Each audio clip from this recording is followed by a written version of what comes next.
எதிர்காலத்தில் உனது எண்ணத்திற்கு மாறாக நடக்கலாம். தாங்கள் கூறுவதன் அர்த்தம் என்ன? மகாதேவா, என்னை காப்பாற்றுங்கள்.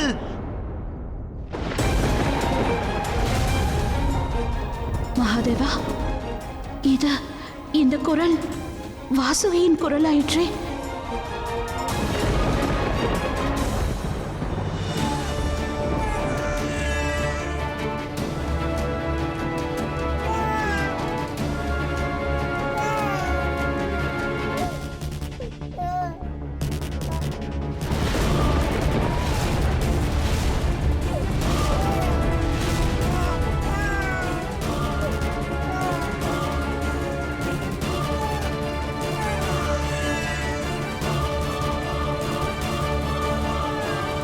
என்னை மன்னித்து விடுங்கள் மகாதேவா. நான் உங்களுக்கு வாக்களித்துள்ளேன்.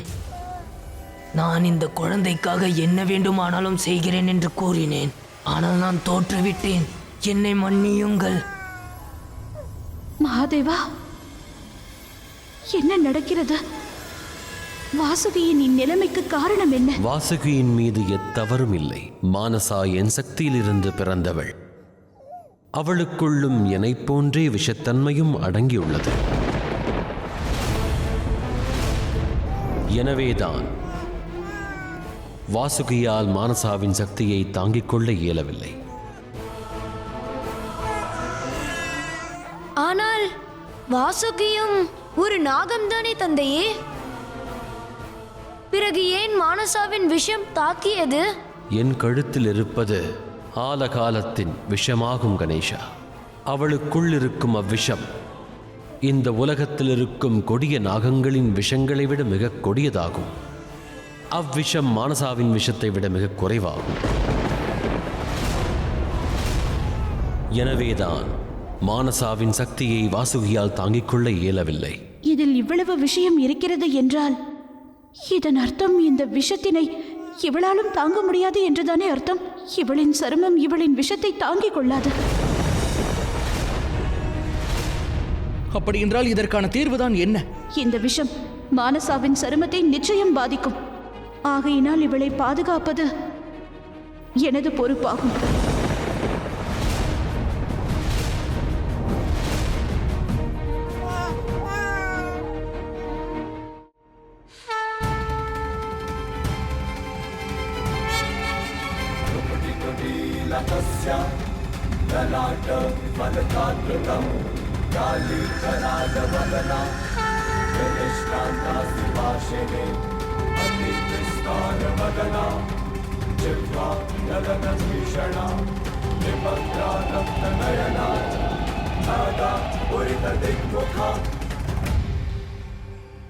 மிக்க நன்றி தாயே.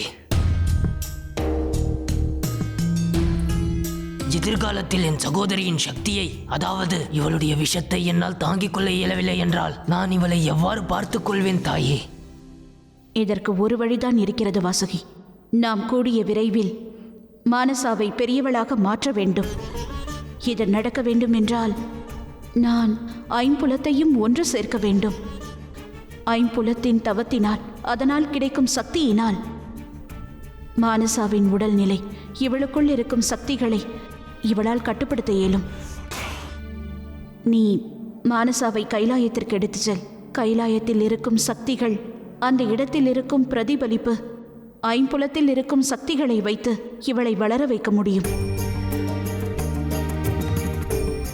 ஒருமுறை இது பூர்த்தி அடைந்து விட்டால் அதன் பிறகு மானசாவின் தமையனாக நீ நிச்சயம் மகிழ்ச்சி அடைவாய். கவலைப்படாதே வாசுகி, அனைத்தும் நன்றாகவே நடக்கும்.